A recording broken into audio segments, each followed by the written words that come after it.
15 तारीख से गुप्त नवरात्रे प्रारंभ हो जाएंगे। गुप्त नवरात्रे प्रारंभ हो तो अनार का रस या अनार के दाने थोड़े से 2-4 दाने प्रतिदिन अनार के दाने 2-4 अपनी माता रानी के शिव के स्मरण में अपना घर का जो मंदिर हो जिसमें भगवान बैठे हों, तुम्हारे घर के मंदिर में जो भी भगवान बैठे हैं, अगर 9 दिन तक लगातार अनार के 2-4 दाने का भी आप रोज माता रानी को अगर भोग लगाती हो और उस अनार के दाने का या शिव को भोग लगाते हो, उस अनार के दाने का घर के जितने सदस्य एक एक दाना अनार का सब खा लें, शरीर में रोग कैसा भी हो वो रोग समाप्त होकर ही रहता है।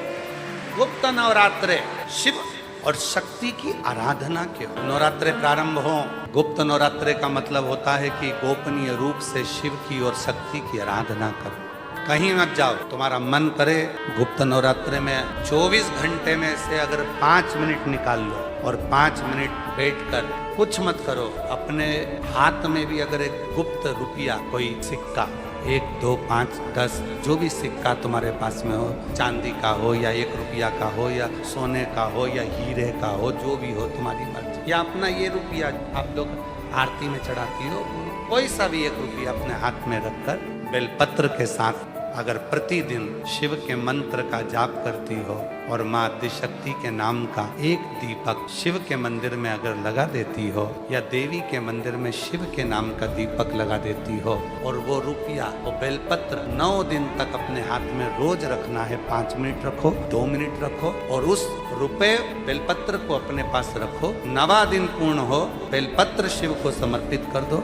और वो रुपया शिव जी को स्पर्श कराकर वापिस अपने हाथ में लेकर अपनी अलमारी में या तिजोरी में रखो। तो गोपनीय गुप्त नवरात्रे आपके जीवन में ऐसी संपदा देता है कि जीवन में वैभव की कमी। नवरात्रे में जितनी शंकर की आराधना कर सकते हो उतनी करो। शंकर की आराधना करने से नवरात्रे में शक्ति का बल बढ़ता।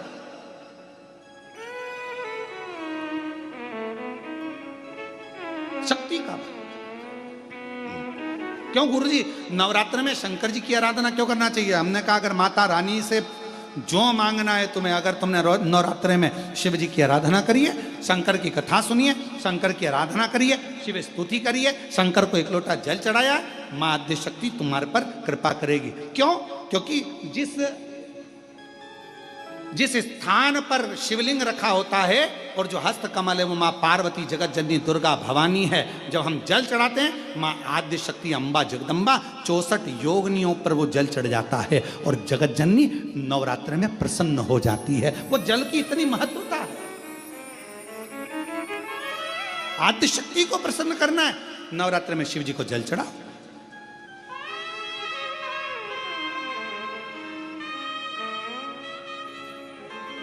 कोई बेटा बेटी है, कोई एग्जाम दे रहे हैं, कंपटीशन एग्जाम में बैठ रहे हैं, सर्विस के लिए जा रहे हैं, नौकरी के लिए जा रहे हैं, नौकरी नहीं लग रही है, हम कहेंगे लाल पुष्प की पत्तियों को प्रत्येक किसी भी नवरात्रि के अंतर्गत 9 दिन का तुम नियम बना लो। जैसे कई माताओं का नियम रहता है, मेरा व्रत है, मैं दूध पर 1 गिलास दूध पर व्रत करूंगी, मैं नंगे पैर चलूंगी, मैं ये व्रत करूंगी, मैं वो व्रत करूंगी। मैं बेटा बेटियों से कहूंगा, नवयुवक बच्चों से कहूंगा, अगर आप कंपटीशन एग्जाम में बैठ रहे हो, अपनी पूरी मेहनत करो, पूरा परिश्रम करो, रात दिन एक करो और लगे रहो और 9 दिन तक नवरात्रि में 9 लाल फूल की 9 पंखड़ियां या 9 कोई भी चावल लाल कलर में कर कुंकू में कर अगर माँ जगत जननी के मंदिर में नहीं जा सकते, माँ भीड़ रहे तो शिवलिंग कि जो जलाधारी है, जहां पानी गोल घूमता है, इस जलाधारी पर कहीं पर भी नवरात्रे में 9 दिन तक या तो लाल फूल की पंखड़ी 9 या 9 चावल के दाने लाल कलर कर कुंकू में, लाल चंदन में उस स्थान पर चढ़ाना प्रारंभ करो।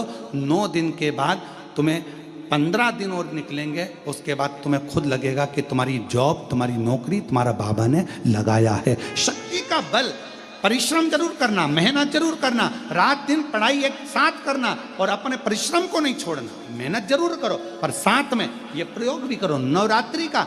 देखो शिव और शक्ति का बल तुम्हें प्रसन्नता देता है कि नहीं देता। शिव शक्ति का बल हमें प्रसन्नता देता है कि नहीं देता?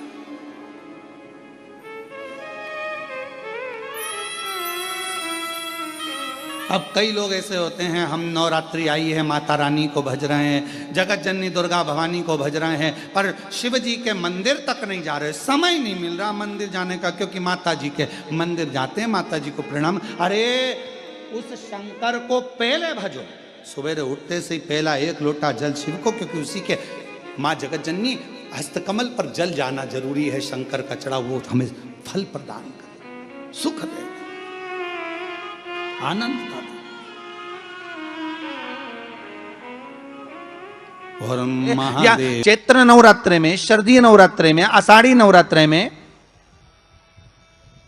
आदिक पौष नवरात्रे में हम शंकर की, हम जगत जननी जगदम्बा की जब स्थापना करते हैं, या हम नूतन घर का प्रवेश करते हैं, या गणेश जी की स्थापना करते हैं, या कोई दुकान को प्रवेश करते हैं, या कोई शुभ कार्य करने के लिए अग्रण्य होते हैं, तो हम कलश की स्थापना क्यों करते हैं? आज शिव महापुराण में शुरुआत में अपन शिव और पार्वती की यही संवाद को लेकर चलते।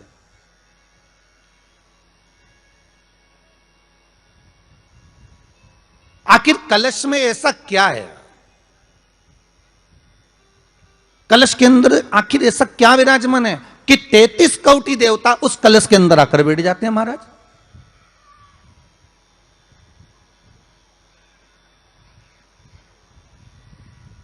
आप कोई यज्ञ करने जा रहे हो, आप कोई पोथी पुराण करने जा रहे हो, आप कोई अच्छा कार्य करने जा रहे हो, तो ब्राह्मण देवता कह देते कलश की स्थापना होगी, कलश की शोभा यात्रा निकलेगी, कलश यात्रा निकलेगी, कलश विराजमान होगा। और आज हर की पौड़ी पर, प्रयागराज में, या उज्जैनी में, नासिक में जो बड़े बड़े कुंभ के मेले होते, कुंभ का मतलब भी तो कलश से होता है, उसकी महत्वता क्यों है? उस कुंभ की, उस घड़े की महत्वता कहां से प्रकट हो गई?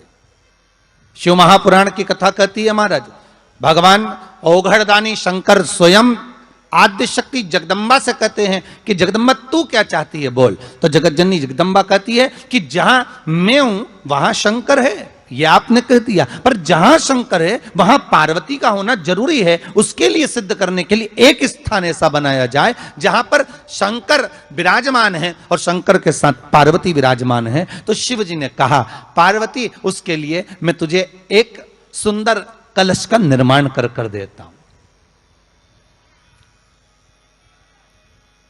दुनिया का रचनाकार, दुनिया की रचना करने वाले महाराज, संपूर्ण ब्रह्मांड की रचना करने वाले, जिनको भगवान शिव ने स्वयं ब्रह्मदेव से कहा है कि ब्रह्मा जी तुम सृष्टि खंड को आगे बढ़ाइए, सृष्टि की रचना करिए। और आज ही के दिन, यही चैत्रीय प्रतिपदा के दिन, यही इसको कहते हैं नया संवत्सर, नया वर्ष। हिंदू धर्म में क्यों कहा जाता है? आज ही के दिन ब्रह्मा जी ने महाराज सृष्टि की रचना करना प्रारंभ करा था। आज ही के दिन भगवान शिव और ब्रह्मा का संवाद हुआ था। सीधे भगवान शंकर ब्रह्मदेव के पास जाकर बोले थे, हे ब्रह्मदेव आप सृष्टि की रचना करिए। तो ब्रह्मा जी ने पूछा था, सारे नक्षत्र आपने बनाए, सारे दिन आपने बनाए, सारी घड़ियां आपने बनाई, सारा पल आपने बनाया, मनुष्य की श्वास गिनती, काउंटिंग, अर्थात मनुष्य के शरीर की रोमावली, ये सब आपने निश्चित करी है।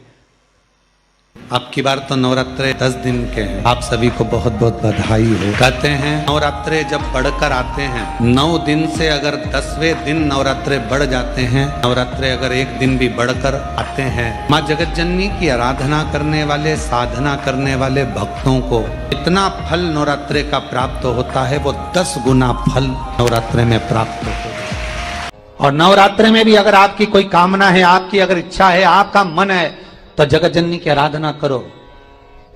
पति और पत्नी में अगर क्लेश है तो जगदम्बा के मंदिर में मक्खन चढ़ाओ, प्रेम बढ़ जाएगा।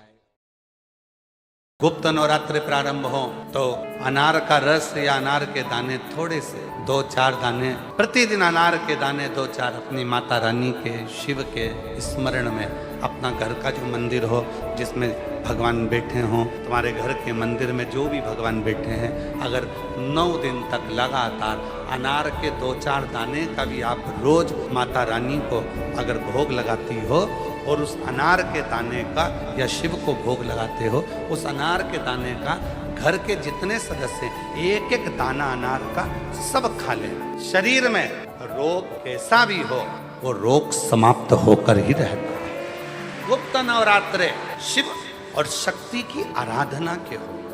अब कई लोग ऐसे होते हैं, हम नवरात्रि आई है माता रानी को भज रहे हैं, जगत जननी दुर्गा भवानी को भज रहे हैं, पर शिव जी के मंदिर तक नहीं जा रहे, समय नहीं मिल रहा मंदिर जाने का, क्योंकि माता जी के मंदिर जाते हैं, माता जी को प्रणाम। अरे उस शंकर को पहले भजो, सवेरे उठते से ही पहला 1 लोटा जल शिव को, क्योंकि उसी के माँ जगत जननी हस्तकमल पर जल जाना जरूरी है, शंकर का चढ़ा वो हमें फल प्रदान करे, सुख दे, आनंद का।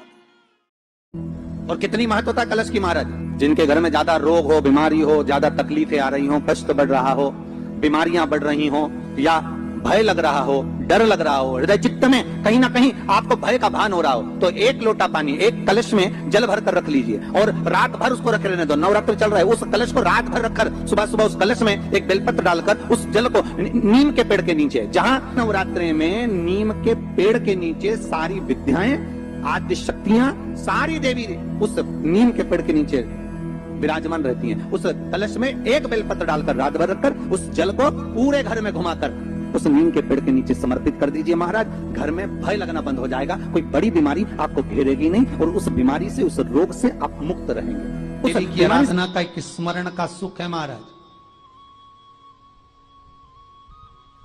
ज्योत का विधान है, नवरात्रि में देवी की ज्योत लगती है, अखंड ज्योति लगती है, जवारे बुआए जाते हैं, कलश लगता है। ज्योत का भी विधान है, जिसके यहाँ दिया अखंड जलाया जाता है, अगर वो दिए की लो, दिए की बाती अगर दक्षिण दिशा की होती है तो उसके घर में साल भर में एक घात जरूर होती है।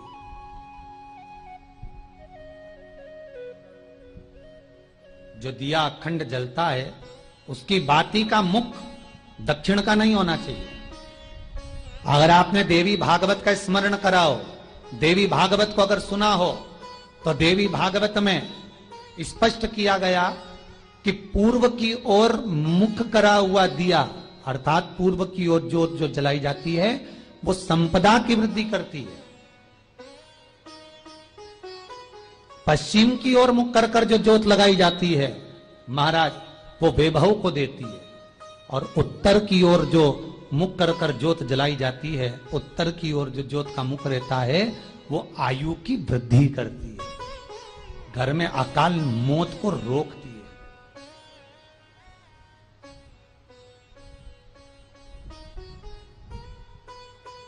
नवरात्रि का जो भाव तत्व है उसको भी अच्छे से समझ लेना। दक्षिण की ओर ज्योत ना लगाएं, अगर आपको लगाना है पूरब की लगाएं, पश्चिम की लगाएं या उत्तर की लगाएं। और जितने दिन महारानी जगदम्बा जगतधात्री दुर्गा भवानी, अब की बार माता जी घोड़े पर आई है, हर बार देवी बदल बदल के आती है, इस बार जो नवरात्रे आए वो घोड़े के आए। तो घोड़े पर जो देवी जी आती है वो समृद्धि को देने वाली आती है, लक्ष्मी की वृद्धि करने वाली आती है। जैसी घोड़े की रफ्तार होती है उस रफ्तार से लक्ष्मी घर में आती है। तो ये मत सोचना कि कोरोना महामारी ने हमको नीचे गिरा दिया या कोरोना महामारी ने रोक दिया, कमाई के स्रोत रोक दिए, धन रोक दिया, चिंता मत करना। मेरी मां जगत जननी दुर्गा भवानी अब की बार घोड़े पर आई है, साल भर में इतना धन दे देगी कि आपने पीछे के 4 साल में नहीं कमाया होगा, इतनी मेरी मां भंडार भर देगी। ये घोड़े पर आई है, कोई साधारण नहीं हो सकता। देवी भागवत में स्पष्ट किया गया, जब जगदम्बा मगर पर आती है उसका भाव अलग है, और जगदम्बा जब हाथी पर आती है उसका भाव अलग है, और जगदम्बा जब घोड़े पर आती है तो जगत को समृद्धिवान बना देती है, वैभव में कमी नहीं आती। अभी भले दुनिया के लोग अभी रोते हैं कि पैसा नहीं आ रहा, कोरोना महामारी ने सब तोड़ दिया, रोक दिया, पर चिंता ना करना, मेरी मां अगर घोड़े पर आई है तो उसका सुख आपको जरूर मिलेगा। एक जरा सी मिट्टी की दुकान भी अगर आप खोल कर बैठेंगे तो चांदी और सोना के बराबर कमाएंगे, इतना धन देगी वो महाराज। साधारण नहीं है मेरी माता। तात्विक सुख का आनंद देने वाली, लाभ तत्व प्रदान करने। और नवरात्रि में भी अगर आपकी कोई कामना है, आपकी अगर इच्छा है, आपका मन है, तो जगत जननी की आराधना करो। पति और पत्नी में अगर क्लेश है तो जगदम्बा के मंदिर में मक्खन चढ़ाओ, प्रेम बढ़ जाएगा। आपको लगता है कि पति कोई अन्य स्त्री से लगा हुआ है या परिवार टूट रहा है, तलाक तक पहुंच गया है, तो माता के मंदिर में आप ध्वजा लगवाइए, उस ध्वजा पर मक्खन लगाकर लगवाइए, आपको लाभ मिलेगा। महाराज, यदि आपको लगता है कि बच्चे बहुत ज्यादा अपशब्द बोल रहे हैं, मुंह चला रहे हैं और प्रेम नहीं रख रहे, तो माता के मंदिर में लाल पुष्प, लाल चंदन और लाल चूड़ी मां को समर्पित करिए, प्रेम बढ़ेगा। बच्चा कभी आप जी से कम नहीं बोलेगा, प्रेम की भाषा निकलेगी मुंह से। मां जगतजननी की आराधना, जगदम्बा की उपासना। नवरात्रि में 9 दिन में से कोई एक दिन ऐसा ले लो जिस दिन कन्याओं का भोजन कराओ, साथ में उनको लाल चुनरी ओढ़ाओ या कोई लाल वस्त्र, लाल पूजन की सामग्री उनको दो, सुख मिलेगा, आनंद आएगा।